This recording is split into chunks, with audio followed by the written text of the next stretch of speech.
Hey guys, what's up? It's Zach, the older brother to Chief 29, and I am doing my own Transformers review. And today we'll be looking at the Takara Amazon exclusive Black Revenge of the Fallen Leader Class Optimus Prime, or as some people like to call him, Nemesis Prime, which I personally like to call him due to his black paint scheme, similar to what the G1 cartoon had.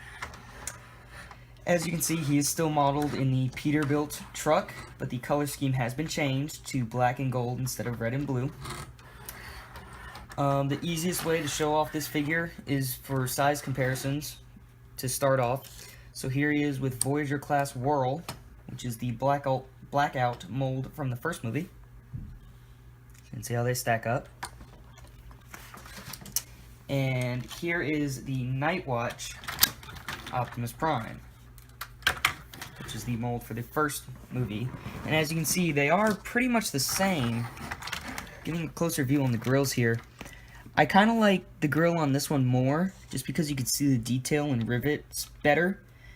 And you could see his Autobot symbol was actually molded in a lot better than this one. The paint just kind of gets away from this one, whereas this one you can clearly see it's the Autobot symbol. I do like the clear lights a bit better than the purple ones. Purple lights on a truck never made sense to me. I know this is a repaint, slight remold, but that just didn't make any sense to me.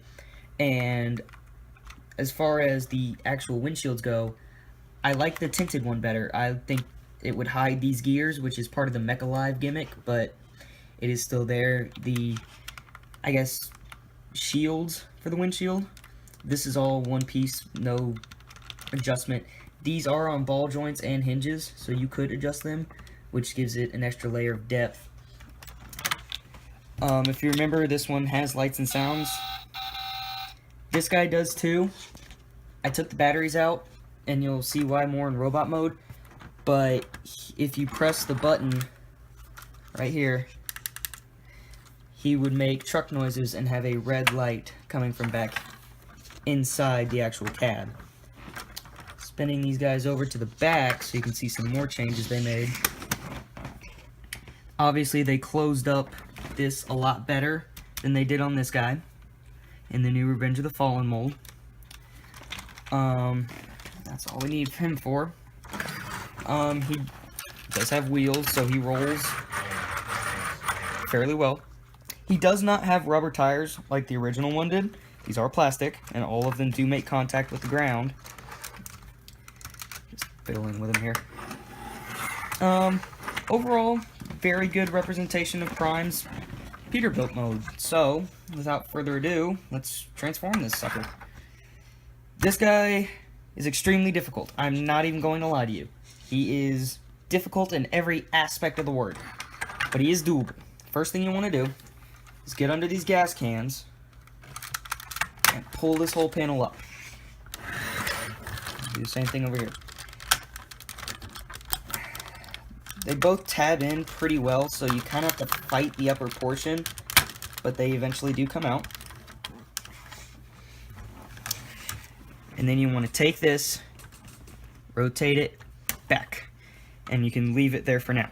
Next thing you want to do is come to these fenders, just pop them up, come to the front, grab where the engine would be and the grill, and pull forward.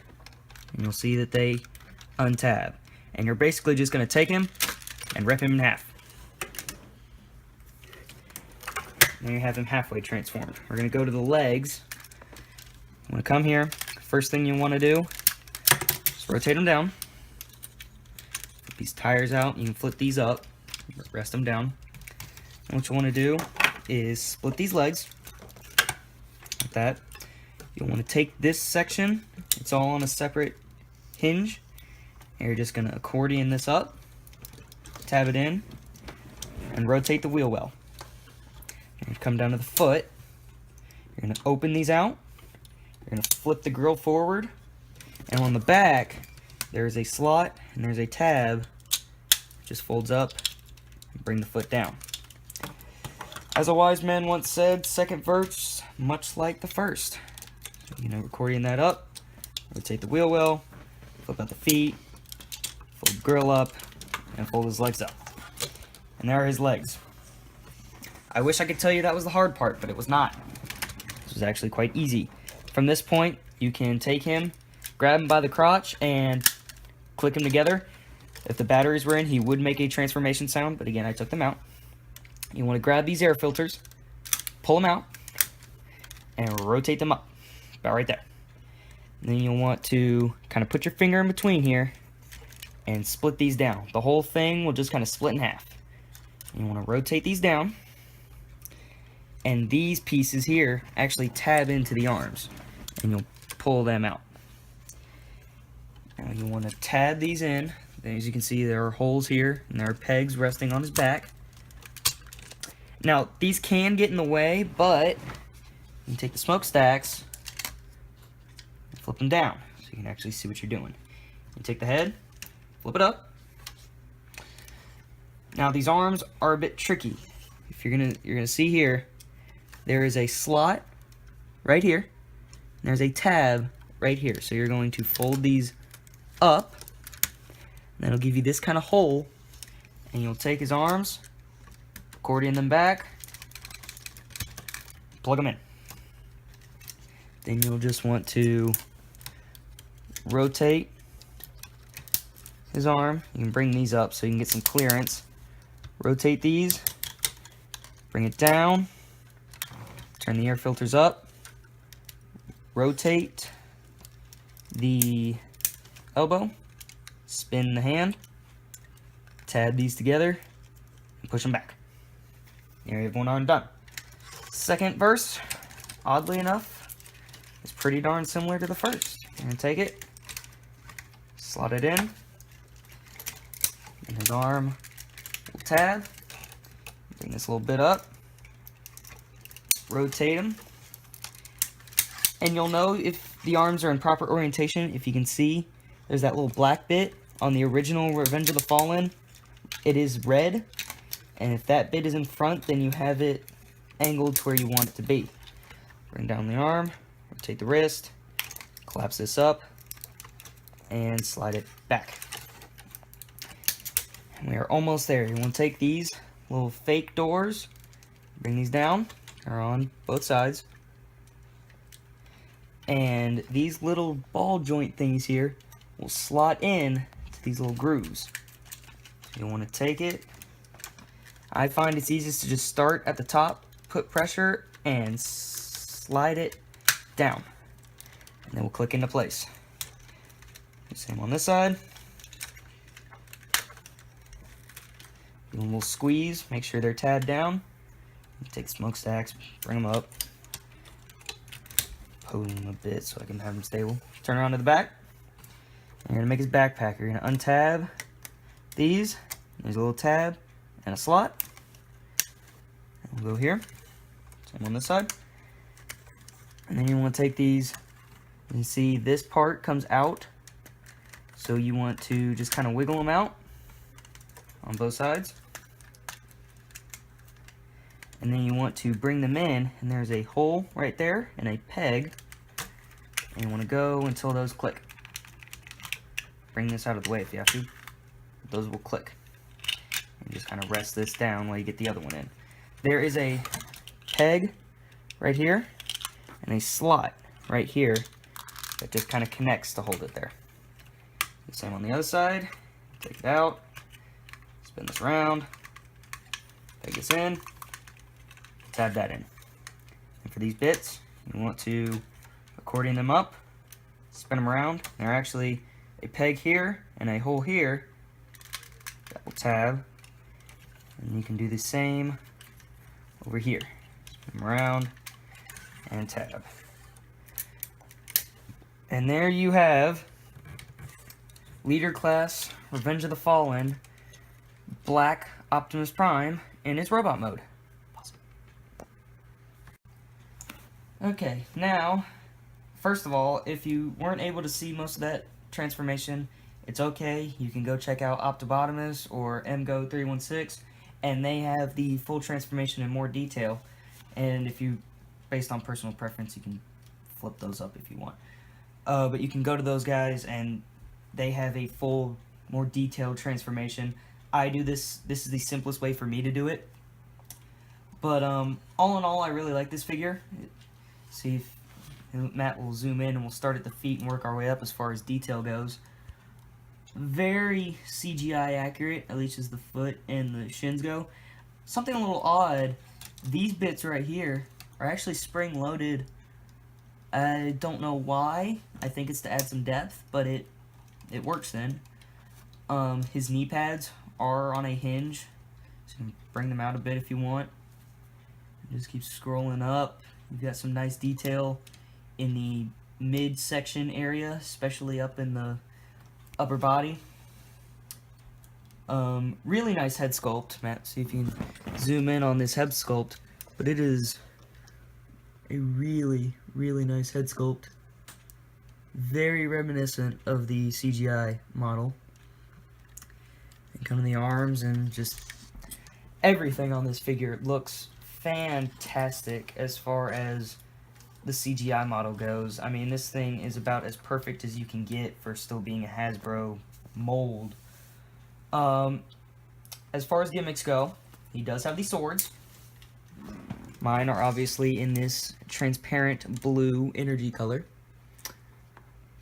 So you got some nice detail on the sword. You've got a Cybertronian character and a bunch of molded in lines, which I think is really neat.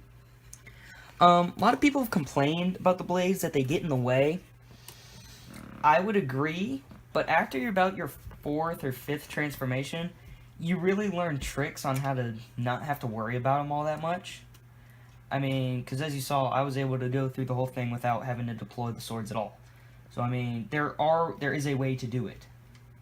Now, as far as gimmicks go, again, he has lights and sounds. What you would do is you'd take this little piece, bring it down, put your hand here, and pull that up.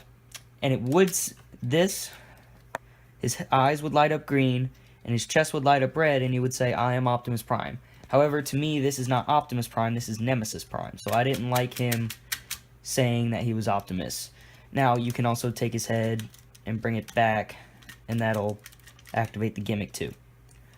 There is an alternate mold of this where he has hooks instead of swords, if that's something you're interested in.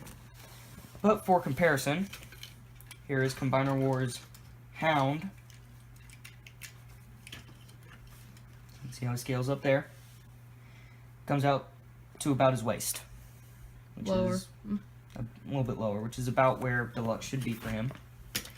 Here is Voyager class Whirl. As you can see, he comes up a little bit higher to his tallest point, and a little bit shorter in the shoulders.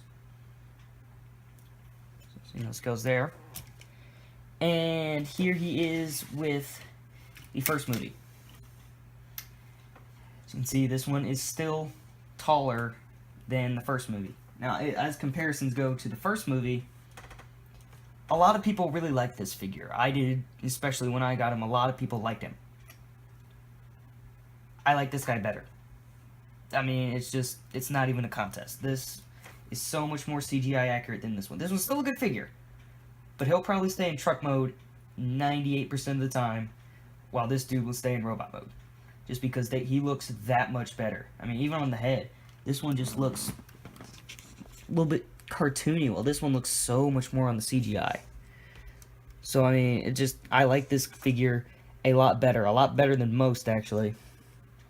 You can see the arms aren't as blocky on this figure. That's the main deal. This one, really blocky, really kind of chunky in how his just molding is. You can see the rear tires and the wheel wells and the backpack. Everything just seems so much more compressed and minimized on the new figure. Now, as articulation goes, the head can look left and right, but it is a bit hindered by these shoulder bits. He can't look down. He can look up, so you can totally get him going. Squirrel! That is a possibility. His arms do a full 360, but they're a bit hindered by the back. But they do have a full 360. The arms come out about that far. The elbows, this is something that the blades do bother me on. You can't have his arms straight without the blades out. So with the blades, this is as close in as his elbows can get. but they can bend here and a maximum there. So I'm going to use this arm, so this is when he's unrestricted. As far as the elbows go, he can go straight down and come about 90 degrees. He does have a bicep swivel, and I don't know if you can see this, Matt, focus on his upper, but when you swivel the bicep this way, you get a spring flat, and you get some extra circuitry. So that is part of the Mecha Live thing that they've got going on. He does have a wrist joint. No posability in the fingers. Nothing at the waist. His legs, they can go forward. They can go back about that far. You rotate, he comes out about that far. The wheels kind of hinder that. He does rotate a tiny bit at the upper part of the thigh. Not a ton, but it is still there. His knee bends a little less than 90. Or, yeah, not quite 90 degrees. His foot goes back, goes forward, and you do get some ankle tilt, but nothing at the toes. So you get a full range of posability with this guy. Now, the all-important question, should you buy this figure? If you do not already have him, in any form, any version of him, buy him. This is I just killed him. This is a tremendous figure. Everything is totally CGI accurate. Yes, the blades can be a bit of a pain, but they can come off. You can remove them if you really wanted to. If you see this figure anywhere online, because obviously it's not being sold in stores anymore, get him. He's a fantastic figure. Would I recommend spending $150 to $200 on him? No. I got him for exactly $100 on Amazon. If you can find him for around there, or a little less, that is a great deal for what you're getting. But spending more than $130 to anywhere higher, unless it's a custom or a modded version, or with the Jetwing or the Ultimate or whatever, don't spend more than that. Spend about 100, 110-ish on this figure in any variation. If you need to find out anywhere to get him, you can always look on Big Bad Toy Store, you can look on Amazon, you can look on eBay. There are a bunch of sellers out there. Make sure you get him new, though, because bringing Movie 1, I got him used. He was used. I've had him for about 6 to 7, 8 months. He was new. Or used, but only used once. This guy's brand new. I would go for him brand new if you can get it. But that is about it for Revenge of the Fallen Leader Class Nemesis Prime. So, make sure to hit that subscribe button, and if you liked this and want to see more Transformer reviews, click the like button and leave us a comment. Thank you. This is Chief 29 signing off.